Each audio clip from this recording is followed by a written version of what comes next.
Hi, welcome to Ask Bishop Zac. We have a really great question.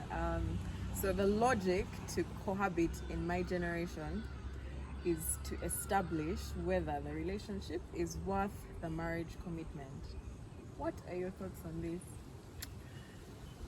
Wow, it's massive. It's a challenging question.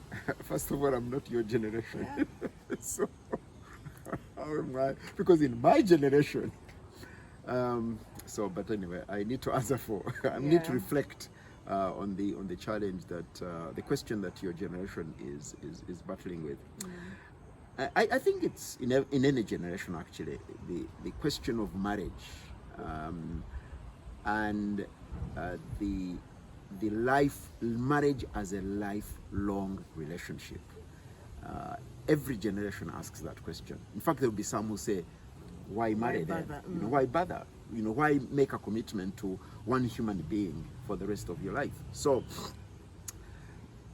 I think the first thing really is to interrogate this whole idea of experimenting, that you can experiment with a human being, that you can experiment, and the kind of experiment you are attempting.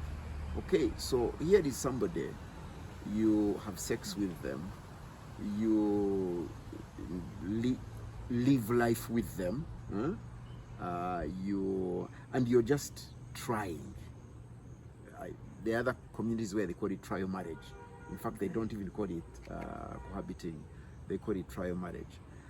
But the question you really have to ask is, can you ever establish that this human being in all of life or circumstances will not happen to either to him or to you that will challenge the relationship, either arising from him or her or arising from the circumstances that put pressure upon your relationship? And I think we've got to admit that that's impossible.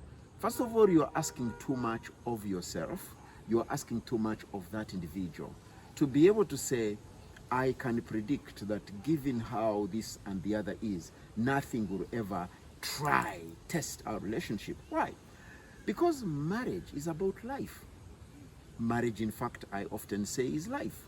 Marriage throws at you everything that life throws at you, literally. And the nature of life is its unpredictability. You encounter things in life that you did not predict.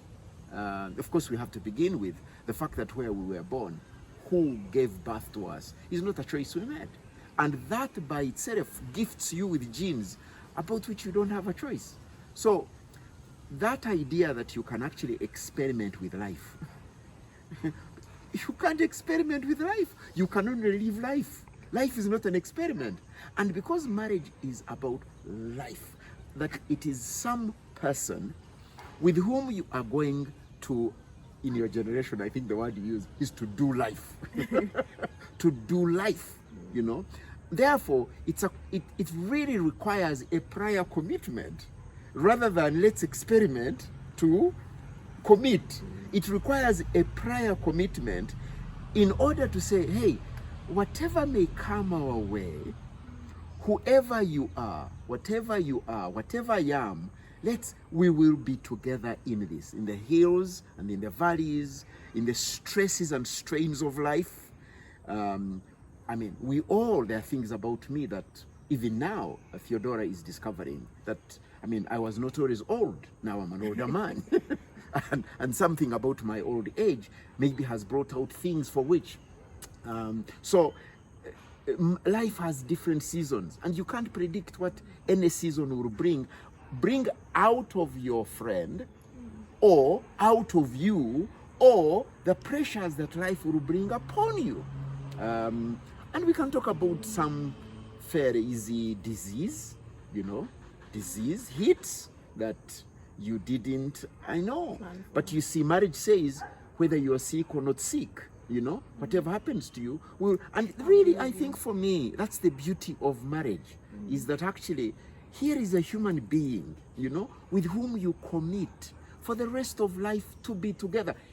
whether you sin or not sin. We are sinners. I mean, I say to people, it's not even to say, if you ever do this, I will break. But excuse me, this human being will do some things that you're not happy about. That person will anyway do them, just like you will do them.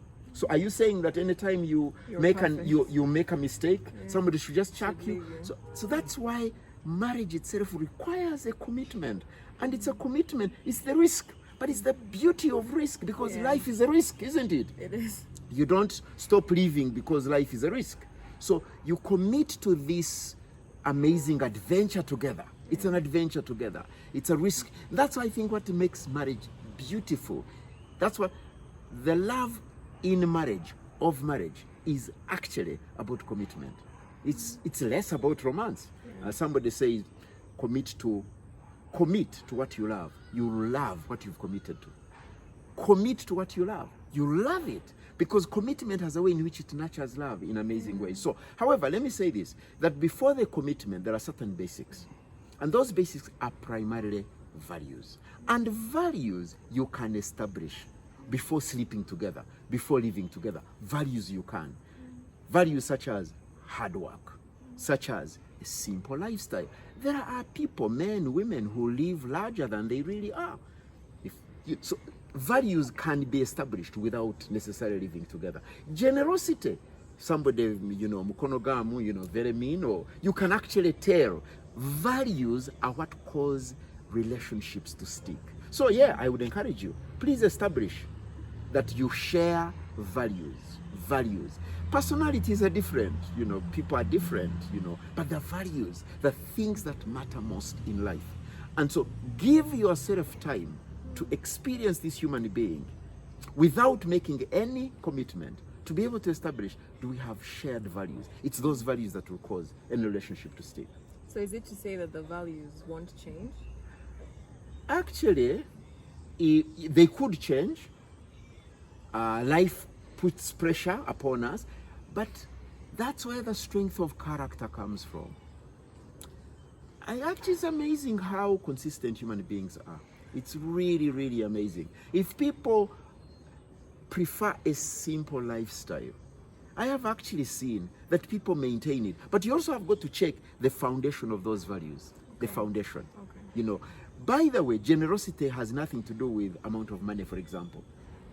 If somebody is generous with little, they will be generous with much. So the acquisition of much money will not actually change the character of generosity. So the question therefore is character. But also we can talk about growth. Growth. Is this human being willing to grow? And actually it's possible to establish whether a person desires to grow, desires to even outgrow some of the things that are problematic. So values are about character. Character grows. But yes, there are stresses and strains in life that could heavily impact upon one in a particular season, to suffer the loss of confidence, but you committed, because each one of us is vulnerable to any of these things. Thank you. I hope this helps somebody out there. Bye-bye.